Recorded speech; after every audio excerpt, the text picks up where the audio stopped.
বাংলাদেশ আমাদের তো এটা এখানে খুব কৌশলগত ভূমিকা পালন করা উচিত আমি যেটা মনে করি। কারণ ভারত আমাদের যেমন প্রতিবেশী, আবার মিয়ানমারও কিন্তু একটা সংকট এখন দেখা দিচ্ছে। তা সামগ্রিকভাবে আমাদের যারা কূটনৈতিক বিষয়টা দেখাশোনা করে তাদের খুব অত্যন্ত কৌশলী হতে হবে। কারণ আমাদের কোনো দিকে জড়ানো ঠিক হবে না। কারণ বাংলাদেশ যেই নীতিতে বিশ্বাস করে যে সবার সাথে বন্ধুত্ব, কারোর সাথে শত্রুত্ব না। আর ইদানিং যে কথাটি হাসান মামুন ভাই বলেছেন যে বিশেষ করে 5 তারিখের পর ভারতের সাথে আমাদের একটা শীতল সম্পর্ক যাচ্ছে। সেই এটা এটা ভারতের দোষ কি বাংলাদেশের দোষ সেই বিশ্লেষণে আমরা যেতে চাই না। কিন্তু এই মুহূর্তে ভারত পাকিস্তান যুদ্ধ আমি মনে করি এই উপমহাদেশে একটা অস্থিতিশীল পরিস্থিতি তৈরি করতে পারে। তা সেই ক্ষেত্রে আমাদের বাংলাদেশের মতো দেশের উপর এটা একটা প্রভাব পড়বে স্বাভাবিক। সবচেয়ে যে প্রভাবটা পড়তে পারে আপনি জানেন, বাংলাদেশ সাধারণত ইন্ডিয়া কি মনে করতে পারে, ভারত যে মনে করতে পারে যে বাংলাদেশ ধর্মীয় দিক দিয়ে হয়তো পাকিস্তানকে সাপোর্ট করতে পারে, যার জন্য একটা ধর্মীয় সম্প্রীতি বজায় রাখে এখানে সবচেয়ে বড় চ্যালেঞ্জ। এবং এটা খুব কৌশলে এটা করতে হবে।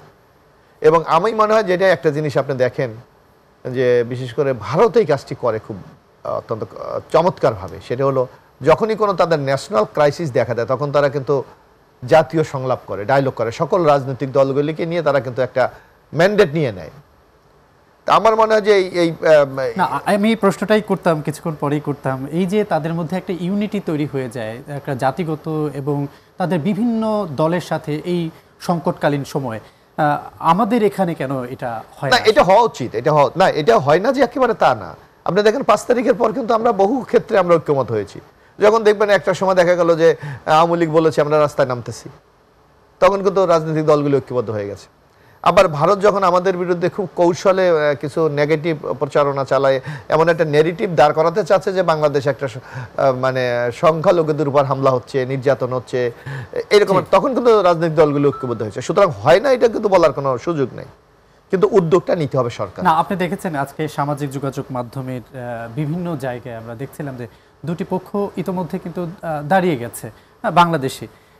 এই বিষয়টা আসলে কেন হচ্ছে না? এখন একটা দেশের নাগরিকদের মধ্যে নানা মত থাকবে, কিন্তু আমার রাষ্ট্র পলিসি কি সেটা হলো আমার ইম্পর্টেন্ট ব্যাপার। রাষ্ট্র আমি কি পলিসিতে আপনার এই মুহূর্তে এই পরিস্থিতি মোকাবেলা, সেটা ইম্পর্টেন্ট ব্যাপার। দেখেন আমাদের নেতা যান বীর ভারপ্রাপ্ত চেয়ারম্যান তারেক রহমানের একটা বিবৃতি আপনি দেখেছেন, উনি ইতিমধ্যে বলেছে যুদ্ধ আমাদের কারোই কাম্য না, আর এই যুদ্ধতে সবচেয়ে ক্ষতিগ্রস্ত সাধারণ নাগরিকরা। ইতিমধ্যে আপনি দেখেন যে পাকিস্তানে যে 26 জন মারা গেছে তারা সাধারণ নাগরিক, ভারতে 10 জন মারা গেছে তারাও সাধারণ নাগরিক। সুতরাং এই সকল যুদ্ধে কিন্তু সাধারণ মানুষকে সবচেয়ে বেশি ক্ষতিগ্রস্ত হয়। এক, আর এখানে যে কথাটি হাসান মামুন ভাই বলেছে, এটা রাজনীতিতে কিন্তু কৌশল আছে। আপনি দেখবেন আমরা অনেক সময় দেখেছি যখন যে কোনো গভর্নমেন্ট নানা সংকটে পড়ে তখন জনগণের দৃষ্টিটাকে একদিকে নিয়ে যাওয়ার জন্য কিন্তু তারা কিছু ওই যে মব জাস্টিসের মতো কিছু পরিস্থিতি তৈরি করে তারা, যাতে জনগণের দৃষ্টিটা অন্যদিকে চলে যায়, জাতিটা ইউনাইটেড হয়ে যায়। এরকম কিছু ঘটনা আছে। এখন হাসান আমরা সঠিকভাবে বলেছে। আপনার কাছে কি মনে হচ্ছে যে ভারত হতে পারে, ভারত পাকিস্তান উভয় কি না? এখন তো এই যুদ্ধটা দেখা গেল যে আপনার দেখা যায় পাহেলগামে যেটা হয়েছে, এটা আমি নিজেও পাহেলগামে গেছিলাম, আমি জানি হাসান আমরাই গিয়েছেন কিনা, আমি গিয়েছিলাম।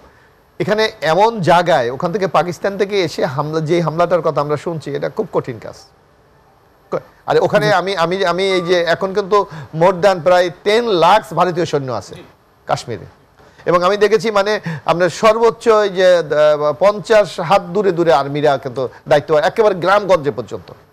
আমি 4 লক্ষ সৈন্য, 10 লক্ষ, জি 10 লক্ষ সৈন্য শ্রীনগরে আছে। এটা বোধহয় অত হ্যাঁ 10 লক্ষ ওখানে। আমি তো ওখানে আপনি যারা ট্যুরিস্ট যায়, তারা যে স্পটগুলি ঘুরতে যায়, এগুলো কিন্তু একেবারে খুব প্রান্তিক অঞ্চল। সেখানেও দেখেছি যে প্রত্যেকটি জায়গায় রাস্তার মোড়ে মোড়ে দাঁড়িয়ে আছে। অর্থাৎ টোটাল শ্রীনগর, যেটা কাশ্মীর এই জম্মু কাশ্মীরে কি অবস্থা আমি এটা জানি না, কিন্তু শ্রীনগরে আমি যেটা দেখেছি টোটাল একটা সেনা শাসন।